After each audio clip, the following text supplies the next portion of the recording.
नमस्कार दर्शकों।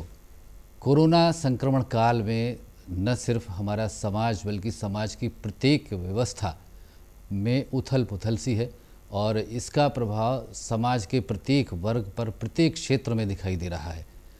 चूँकि इस समय कोरोना का संकट टला नहीं है, हटा नहीं है, सब लोग कोरोना से जूझ रहे हैं।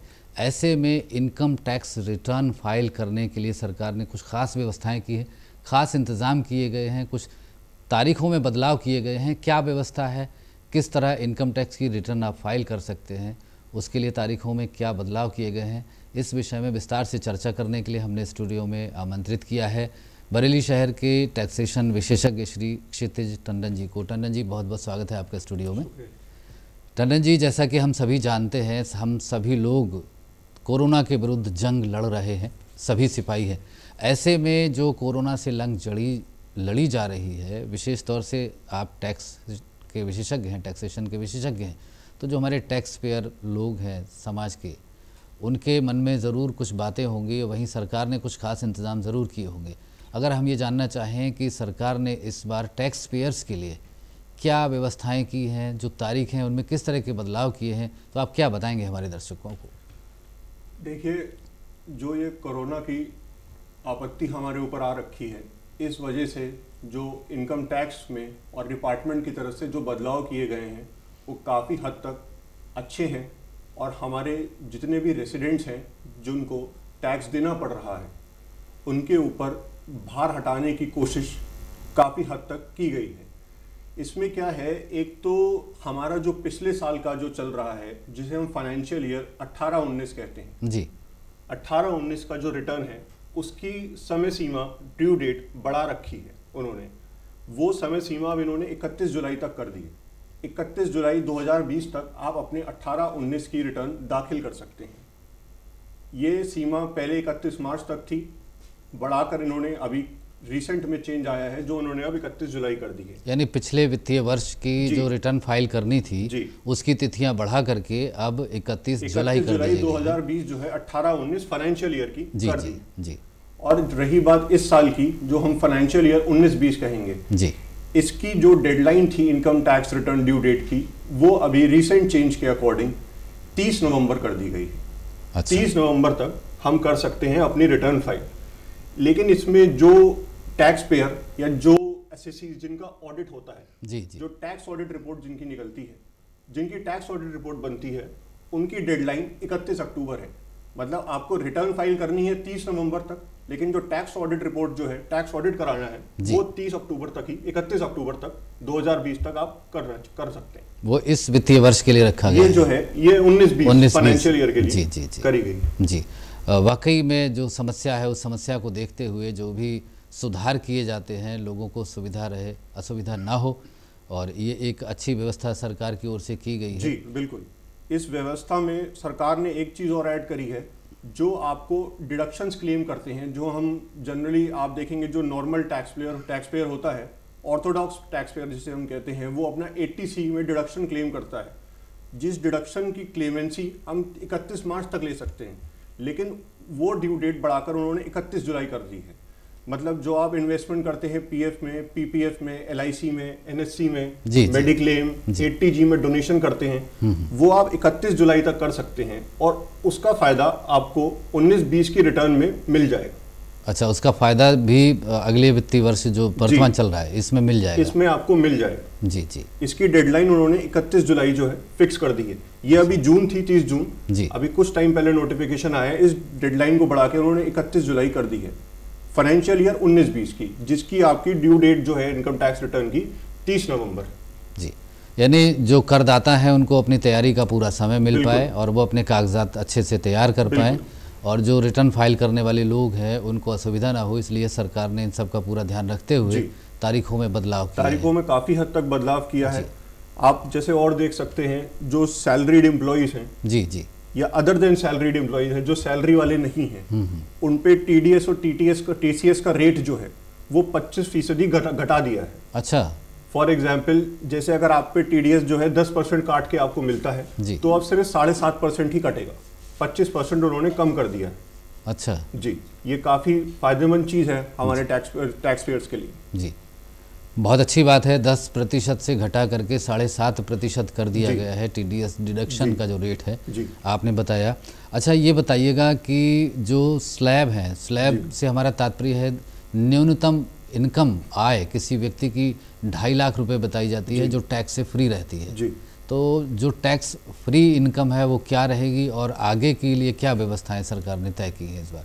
देखिए, हमारे इनकम टैक्स में अभी 2 स्लैब्स चल रहे हैं, 2 रेजीम्स चल रही हैं, एक ओल्ड रेजीम और एक न्यू रेजीम। ओल्ड रेजीम पुराने स्तर के हिसाब से ही अभी भी लागू है, जो फाइनेंशियल ईयर 18-19 में थी वो 19-20 में भी लगेगी। जो नई रेजीम आई है उसमें भी 2.5 लाख तक कोई टैक्स नहीं है आपके पास। अच्छा। लेकिन 2.5 लाख से 15 लाख तक 2.5 लाख के स्तर पे बढ़ाते हुए 5% का टैक्स वो एक्स्ट्रा ले रहे हैं। अच्छा, 5% का वो एक्स्ट्रा टैक्स ले रहे हैं। ये जो है इसमें रेट्स की बहुत कमी करी गई है।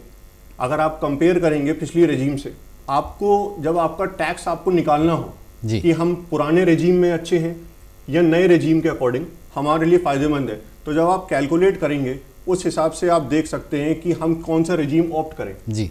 अगर हम नए रेजीम में हैं तो हमें नए के अकॉर्डिंग हम कम टैक्स पे करेंगे, पुराने के अकॉर्डिंग चल रहा है तो पुराना वाला भी चला सकते हैं। अच्छा। अभी कंप्लीट स्विच ओवर जिसे हम कहते हैं, सरकार की तरफ से कुछ नहीं आया है कि आपको भरना ही भरना नई रेजीम में है।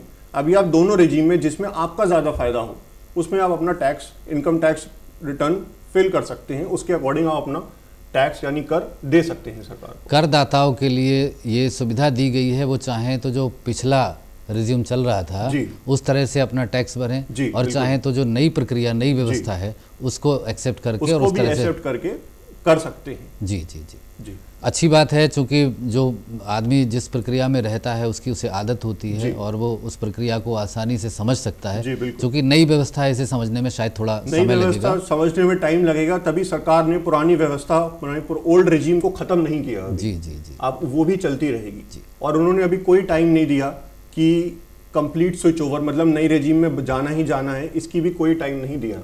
जी जी, क्षितिज टंडन जी, चूँकि ये भी कहा जाता है कि महिलाओं के लिए या जो सीनियर सिटीजन हैं उनके लिए कुछ विशेष छूट की भी बात कही जाती है, तो वर्तमान सिनेरियो में अगर हम देखें तो महिलाओं के लिए और जो सीनियर सिटीजन हैं उनके लिए क्या व्यवस्थाएं सरकार दे रही है? देखिए, एक तो जो स्लैब रेट्स में जो डिफरेंस है वो तो रहेगा ही रहेगा जी। 3 तरीके के आते हैं हमारे यहाँ टैक्स पेयर्स। एक जो है 60 साल से नीचे के होते हैं, एक 60 से 80 के बीच साल के बीच में होते हैं जिन्हें हम सीनियर सिटीजन कहते हैं, और 80 साल से ऊपर वालों को हम सुपर सीनियर सिटीजन कहते हैं। अच्छा। तो उस हिसाब से उनका tax variant, tax slab variant change होता है। जैसे 2.5 लाख का 3 लाख हो जाता है, जैसे 2.5 लाख में आपको कोई टैक्स पे नहीं करना 2.5 लाख तक, तो सीनियर सिटीजन के लिए 3 लाख तक हमें कोई टैक्स पे नहीं करना। ये चीज़ें होती हैं। और रही बात आपके और सब चीज़ों की, जैसे मेडिक्लेम है आपका 80D में जी, वो सीनियर सिटीजन के लिए ज़्यादा मिलता है। अच्छा, वो ज़्यादा मिलता है। वुमेन्स के लिए काफ़ी उन्होंने स्कीम्स लाई हुई हैं, लेडीज़ के लिए, हमारे लिए, वुमेन टैक्स पेयर्स के लिए वो भी चलती है, रिबेट्स है काफ़ी। तो सरकार के द्वारा ये सब चीज़ें भी दी गई जी। यानी लोगों के लिए जो सुविधा दी जानी है या जो जिस सुविधा के लिए डिजर्व करता है उसको वो सुविधा मिले, इसका भी सरकार ने ध्यान रखा है। जैसे जो सैलरीड एम्प्लॉयज़ हैं जी, जो सरकार ने एक नया निकाला है कि स्टैंडर्ड डिडक्शन हमारे सैलरीड एम्प्लॉयज़ को 50,000 रुपए मिलेगी ही मिलेगी। जी जी जी, बिल्कुल मिलेगी।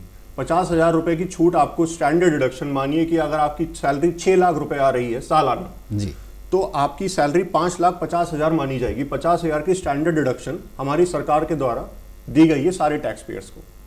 ये सारे ही सैलरीड एम्प्लॉयज़ को दी गई है, चाहे आप ओल्ड रेजीम में हो चाहे आप न्यू रेजीम में हो। एक जो बहुत भारी अंतर बताया गया है पुराने रेजीम और न्यू रेजीम में ये है कि हम जो डिडक्शंस क्लेम करते हैं जी, डिडक्शंस जो हम 80C सेक्शन में हम क्लेम करते हैं पुराने रेजीम में, वो हम नए रेजीम में क्लेम नहीं कर पाएंगे। अच्छा, जो हम नए रेजीम में क्लेम नहीं कर पाएंगे, इसी के बेसिस पे उन्होंने टैक्स रेट्स कॉम्पनसेट किए हैं। अच्छा अच्छा जी, जो आप पुराने रेजीम में आप 80C में जो हम 1.5 लाख की डिडक्शन बोली जाती थी जी, 1.5 लाख, और NPS में बढ़ा के 2 लाख हो जाती थी, वो जो है अब नए रेजीम में नहीं। यानी पुरानी व्यवस्था में जो क्लेम हो सकते थे वो नई व्यवस्था में संभव नहीं हो, संभव नहीं है। वो सरकार के द्वारा हटा दिए गए, जिसका कंपेंसेशन उन्होंने टैक्स रेट्स को कम करके करा है उन्होंने टैक्स रेट्स कम। तो अगर आप देखा जाए कि जिसकी इनकम, सालाना इनकम करीब 12 से 15 लाख के बीच में आ रही है जी, तो उनको नई रिजीम में काफ़ी फ़ायदा मिलता है। ये आप सैलरीड पर्सन की बात कर रहे हैं या व्यवसायी? ये आप दोनों के मानिए। अच्छा, ये दोनों के लिए है। आप चाहे सैलरीड हो, चाहे व्यवसाय हो, चाहे आप कंपनी में हो, चाहे आप फर्म में हो, चाहे आपकी कोई भी एसोसिएशन ऑफ पर्सन या बॉडी ऑफ इंडिविजुअल्स है जो इनकम टैक्स रिटर्न दाखिल कर रही है, उनको 80C की डिडक्शन नए रेजिम में नहीं मिलेगी। अच्छा, 80C की जो डिडक्शन मिलती है, 80C में आपका LIC आता है, जैसे आपकी सैलरीड एम्प्लॉइज का PF है, PPF जो जमा करते हैं, इंटरेस्ट मिलता है, PPF से छूट होती है उसकी, मेडिक्लेम है, नेशनल पेंशन स्कीम में जो आता है आपका, NSE के सर्टिफिकेट्स हैं जिसमें आप बॉन्ड्स भरते हैं, जी जी जी, उसकी छूट जो है पुराने रेजिम में ही है, नए रेजिम में उसकी छूट नहीं मिल पाएगी। बिल्कुल, जो बातें हैं, जो बदलाव किए जाते हैं, उनके पीछे कुछ ना कुछ तो तर्क और कुछ ना कुछ विशेषताएं ज़रूर होती हैं। हमारे देश में कृषि आय को, किसानों की आय को टैक्स फ्री रखा गया है। बिल्कुल। वर्तमान व्यवस्था के बारे में अगर हम जानना चाहें तो किसानों की आय या कृषि आय किस तरह से रहेगी? देखिए, एग्रीकल्चर इनकम जो है हमारे सरकार के द्वारा टैक्स फ्री करी गई है जी, कर से मुक्ति है उसको, बिल्कुल टैक्स फ्री है एग्रीकल्चर इनकम हमारी। आप एग्रीकल्चरल लैंड पे अगर कोई एग्रीकल्चरल एक्टिविटी करते हैं तो वो टैक्स फ्री रहती है, चाहे वो पुराने रेजीम में हो चाहे वो नए रेजीम में हो, इस पे टैक्स नहीं लगता है। लेकिन इसका आपको कह सकते हैं कि अपनी रिटर्न में दिखाना ज़रूरी, मैंडेटरी होता है कि भले ही आप 10,000 रुपये कमाएं एग्रीकल्चर से या 10 लाख रुपए कमाएं, उस पर टैक्स नहीं लगता है, लेकिन आपको अपनी रिटर्न में उसे शो करना पड़ेगा। अच्छा, शो करना पड़ता है उसे हम अपनी रिटर्न में। ये एक कह सकते हैं, हम अपनी भाषा में कहते हैं, एक ethical and transparency value show करता है आपकी। अच्छा जी, ये दिखाना ज़रूरी है कि आपने कितनी आय अपने कृषि व्यवसाय से अर्जित की है। बिल्कुल। अच्छा, आजकल कहीं भी कोई काम के लिए कोई भी व्यक्ति जाता है, चाहे वो किसान हो, व्यवसायी हो, नौकर पेशा हो, दिहाड़ी मजदूरी क्यों ना हो, तो कई बार उससे पैन कार्ड की मांग की जाती है, पैन नंबर की मांग की जाती है। ऐसा क्यों है? देखिए, पैन नंबर हमारा सरकार के, मैं आपसे बोलूं तो 2 आईडीज हैं जी सरकार के द्वारा, जिससे बिल्कुल एग्जैक्ट आइडेंटिटी बताती है हमारी टैक्स पेयर की। एक है permanent account number, PAN number जी, जो कि हर व्यक्ति चाहे वो इंडिविजुअल हो, चाहे वो फर्म हो, चाहे वो कंपनी हो, हर किसी का अपना सेपरेट पैन नंबर होता है जो एक सेपरेट लीगल आइडेंटिटी आपको बताता है सरकार के द्वारा जी। अभी आपने देखा होगा कि आधार नंबर जो है सबके बनाए गए और सरकार के द्वारा एक मैंडेटरी रिक्वायरमेंट आ रही है जो आधार और पैन को लिंक करने की। जी जी, ये डेडलाइन जो थी, जो अभी 30 जून तक थी जी, ये जुलाई तक बढ़ाने की थी। अब इन्होंने डेडलाइन जो है सरकार ने वो 31 मार्च 2021 तक बढ़कर दी है। अच्छा, 31 मार्च 2021 तक की आपकी डेडलाइन है कि आपको अपना पैन और आधार लिंक करना है। और ये लिंकेज बहुत ज़रूरी है क्योंकि सरकार जब टैक्स पेयर्स को ट्रेस करती है तो वो पैन नंबर से करती है, तो वो चाह रहे हैं कि आधार नंबर भी उसमें इनेबल्ड हो जाए। अच्छा, आधार नंबर भी इनेबल्ड हो जाए। तो जैसे ही कि हमारे finance minister Mrs Nirmala Sitharaman ने कहा था कि हम आधार को लेकर भी अपनी इनकम टैक्स रिटर्न फाइल कर सकते हैं। अच्छा, तो जब कंप्लीटली लिंकेज हो जाएगी हमारी, तो हम आधार के थ्रू भी अपनी इनकम टैक्स रिटर्न दाखिल करने में सफल रहेंगे। तो एक जो मैंडेटरी रिक्वायरमेंट होती थी permanent account number, pan card की, वो इतनी मैंडेटरी नहीं रह जाएगी अगर आपके पास आधार नंबर और आधार कार्ड है। तो वो आपकी लीगल आइडेंटिटी बताता है, वो आपको अपने इनकम टैक्स डेटाबेस से जोड़ देता है। तो ये लिंकेज की भी ड्यू डेट जो है 31 मार्च 2021 कर दी है। अच्छा। और ये लिंकेज बहुत ज़रूरी है। जो भी दर्शक हैं या जो भी इंडिविजुअल टैक्स पेयर्स हैं, उन्होंने अगर इसे नहीं लिंक किया है अपना पैन आधार, तो ज़रूर लिंक करिए इसे। इनकम टैक्स की साइट पर जाकर ये लिंक हो जाता है, कोई इसमें बड़ा मुश्किल कार्य नहीं है। ये बहुत आसानी से लिंक हो जाता है। हार्डली ये 60 सेकंड से 100 सेकंड का काम है। जी जी जी। और लेकिन जब ये इसकी लिंकेज की डेट खत्म हो जाएगी तो सरकार के द्वारा पेनल्टी अभी तो नहीं बताई गई है, बट जो शो करते हैं नोटिफिकेशंस में, वो करीब 10,000 रुपए तक आ सकती है। यानी पेनल्टी अगर समय सीमा के अंदर कोई भी व्यक्ति अपने पैन से आधार को लिंक नहीं कर पाता है या नहीं करता है जी, तो उसके बाद उसे पेनल्टी भुगतनी होगी। पेनल्टी भुगतनी होगी क्योंकि सरकार ने काफी समय दे दिया है लिंक करने को। अभी भी जैसे आपने देखा, ये कोविड की वजह से इन्होंने बढ़ा दिया जी कि अभी भी या तो आप अपने चार्टर्ड अकाउंटेंट्स के पास या लीगल एडवाइज़र के पास या एडवोकेट्स के पास या कंपनी सेक्रेटरी के पास आप नहीं जा पा रहे हैं कि हम उन्हीं से कराना चाहते हैं लिंक, नहीं जा पा रहे हैं, तो आप 31 मार्च 2021 तक जा सकते हैं। लिंक कराने के लिए आपको अपना आधार नंबर और पैन कार्ड चाहिए होता है। तो काफ़ी लंबा समय है दर्शकों, अगर अभी भी आपने अपने पैन कार्ड से आधार नंबर को लिंक नहीं करवाया है तो समय रहते अवश्य करवा लीजिए। ऐसा ना हो कि आप समय गंवा दें और बाद में फिर पेनल्टी देना पड़े और फिर अब अपनी रिटर्न भी दाखिल नहीं कर पाएंगे अगर आपका आधार लिंक नहीं है पैन से। जी जी, जो अभी तक आप रिटर्न दाखिल कर ले रहे थे वो रिटर्न भी दाखिल नहीं हो पाएगी उसके बाद। यानी अगर आधार लिंक नहीं होगा पैन नंबर से तो रिटर्न दाखिल भी नहीं हो पाएगा। हो सकती रिटर्न जो है जिसे हम कहते हैं ITR फाइलिंग, जी जी जी, वो नहीं हो पाएगी। जी, ये बहुत आवश्यक है, बहुत ज़रूरी है, समय रहते इसे सभी को कर लेना चाहिए। जी बिल्कुल। चूँकि टंडन जी आप टैक्सेशन विशेषज्ञ हैं तो ये और बताइएगा, क्या समाज के प्रत्येक व्यक्ति को पैन नंबर या पैन कार्ड बनवाना ज़रूरी है? देखिए, पैन नंबर का जो लोगों में की धारणा रहती है कि हमें इनकम टैक्स तो देना नहीं है तो इसलिए हम पैन नंबर नहीं बनवाएंगे जी, या हमें रिटर्न फाइलिंग तो करनी नहीं है, हम नहीं बनाएंगे, हमारी एनुअल इनकम नहीं है तो हम नहीं बनाएंगे। देखिए, एक जो फेयरनेस एंड एथिकल आप एक चीज़ प्रिंसिपल कह सकते हैं, भले ही आपकी इनकम हो या ना हो, आप अपनी रिटर्न निल ज़रूर फाइल करिए। अच्छा, अगर रिटर्न इनकम आपकी सालाना नहीं हुई है या मानिए कि 2.5 लाख से नीचे है, 2,20,000 है या 2,49,000 है, तो आपको लगता है कि हमें इनकम टैक्स तो देना नहीं है तो हम रिटर्न क्यों फाइल कराएं। जी, लेकिन सरकार के द्वारा ये भी चीज़ कही गई है कि अगर आप टैक्सेबल इनकम नहीं है आप फिर भी अपनी रिटर्न निल करके फाइल कर सकते हैं। जी, ये एक अच्छी प्रिंसिपल आप कह सकते हैं सरकार के द्वारा सब में फैलाने की कोशिश करी गई है। अगर आप रिटर्न फाइल करते रहेंगे तो आपकी एक लीगल टैक्सेबल आइडेंटिटी सरकार के पास रहेगी।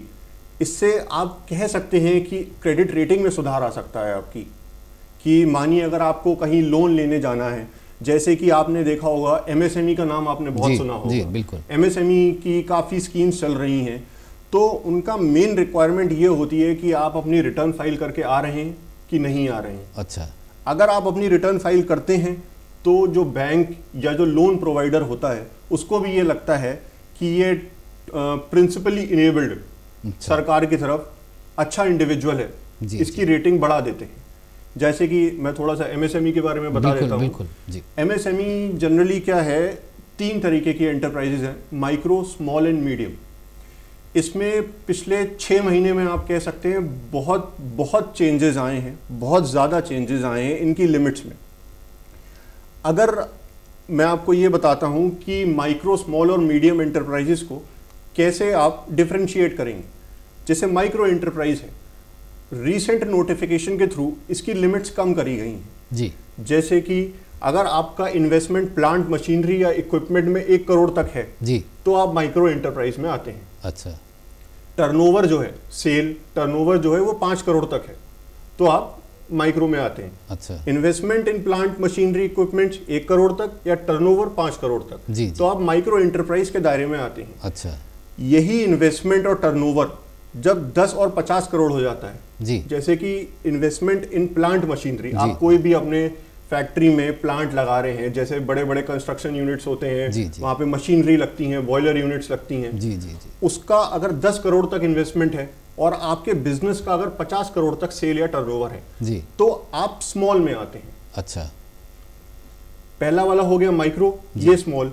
तीसरी आती है मीडियम वाली जी, जो इससे ऊपर की होती हैं, जैसे 1-10 तक यहाँ तक आ गई, 10-50 तक यहाँ। अगर आपका इन्वेस्टमेंट 50 करोड़ तक है जी और टर्नओवर 250 करोड़ तक है जी, तो आप मीडियम एंटरप्राइजेस में आते हैं। अच्छा, 250 करोड़ तक का जो इन्वेस्टमेंट है वो मीडियम टर्नओवर, 250 करोड़ तक का टर्नओवर 250, तो वो आप मीडियम एंटरप्राइजेस पे आते हैं जी। तो जब आप कहीं लोन लेने जाते हैं या जो MSME की स्कीम सरकार की चल रही है, आप अपना कहीं लोन या क्रेडिट फैसिलिटी लेने जाते हैं तो लोन प्रोवाइडर यानी बैंक या पब्लिक इंस्टीट्यूशंस वो देखते हैं कि आप किस कैटेगरी में फॉल करते हैं।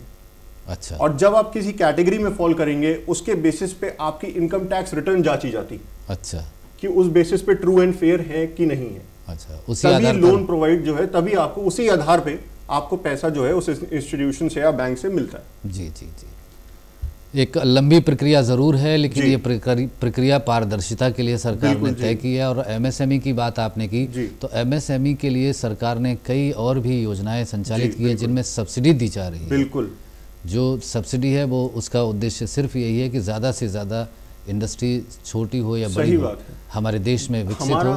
हमारा देखिए इंडिया में कोविड-19 की वजह से काफ़ी बिजनेस लॉस हुआ है। जी बिल्कुल। तो अब जब बिजनेस को चलाने के लिए आपको फंड की रिक्वायरमेंट होती है जी, तो सरकार के द्वारा यही जो आपने देखा होगा, बड़ा सब सुन रहे हैं कि 20 लाख करोड़ कहाँ लगा है। जी जी। तो सरकार के द्वारा, आरबीआई के द्वारा ये डिफरेंट बैंक्स में गया हुआ है। जी जी। ये डिफरेंट बैंक्स में जब गया है वहां से आपको ये फैसिलिटी मिल सकती है। और ये फैसिलिटी मिलने के लिए काफ़ी स्कीम्स हैं, जैसे आपने सुना होगा मुद्रा लोन है, एमएसएमई की क्रेडिट लाइन, इमरजेंसी फंड्स हैं जी, काफ़ी स्कीम्स इन्होंने दे रखी हैं। इन स्कीम्स में जैसे मैं आपको एक उदाहरण देता हूँ, आपको शुरुआत के 12 महीने कोई प्रिंसिपल अमाउंट का पेमेंट नहीं करना है जी, नहीं करना है जी। 12 महीने तक आपका मोराटोरियम पीरियड रहेगा, इसमें आपको प्रिंसिपल नहीं देना है जी। 13वें महीने से 13th मंथ से आपको प्रिंसिपल का अमाउंट देना शुरू करना है, जो मूलधन है जी वो देना शुरू करना है जी। 13वें महीने से 13th मंथ से आपको करना है जी। ये एक नई अच्छी स्कीम दी गई है। इसी स्कीम में अगर आपका ऑलरेडी कोई लिमिट या लोन चल रहा है, उसको ऑटोमेटिकली 20% बढ़ा रहे हैं बैंक वाले। अच्छा, वो एज एन एविडेंस यही चीज देखते हैं, आपकी इनकम टैक्स रिटर्न हो गई, आपका उद्योग आधार नंबर हो गया जो एमएसएमई के लिए लेना पड़ता है, इसी बेसिस पे वो आपको ये फंड जो है एक्सटेंड करते हैं। यानी बहुत बड़ी सोच है इसके पीछे। और हमारे आदरणीय प्रधानमंत्री जी ने जो लोकल को वोकल बनाने की बात कही है, वो कहीं ना कहीं एमएसएमई से जुड़ी हुई बात है जी। देश में पारदर्शिता बनी रहे और जो टैक्स पेयर हैं उन्हें उचित सम्मान मिले समाज में, यही दूरदर्शी सोच है हमारी सरकार की। बहरहाल तो कोरोना संक्रमण काल में जो व्यवस्थाएं की गई है, विशेष तौर से रिटर्न फाइल करने के लिए, और सरकार की जो दूरगामी योजनाएं चल रही हैं, उनके वास्तव में बहुत ही सुखद परिणाम आने वाले हैं। बिल्कुल।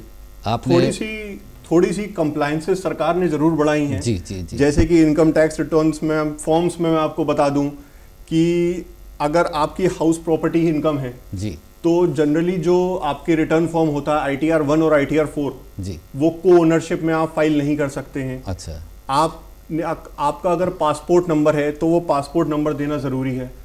आपने इंडिया से बाहर अगर फॉरेन ट्रैवल किया है जी, और वो फॉरेन ट्रैवल जो है 2 लाख या उससे ज़्यादा है, तो उसकी कंप्लीट डिटेल्स आपको देनी है। अगर आपका बिजली का बिल है वो 1 लाख से ऊपर आ रहा है सालाना फाइनेंशियल ईयर में, तो उसकी डिटेल्स आपको देनी है। और अगर आपने कैश विड्रॉल 1 करोड़ से ज़्यादा किया है जी, 1 करोड़ के अमाउंट से कैश विड्रॉल बैंक से आपने ज़्यादा किया है, तो उसकी भी डिटेल्स जो है आपको अपने इनकम टैक्स रिटर्न फॉर्म में मेंशन करनी है जी जी जी। कुल मिलाकर पारदर्शिता लाना सरकार का प्रमुख उद्देश्य है, इसीलिए ये सारे बदलाव किए गए हैं। समाज का विकास हो, देश का विकास हो, और कोरोना जैसे संक्रमण काल में हमारे समाज में जो विकास का पहिया है वो रुके ना, ये हमारी सरकार के प्रयास हैं। क्षितिज टंडन जी, आप हमारे स्टूडियो में आए, एक टैक्सेशन विशेषज्ञ के तौर पर आपने जो महत्वपूर्ण सुझाव हमारे दर्शकों को दिए, इसके लिए आपका बहुत बहुत धन्यवाद। शुक्रिया।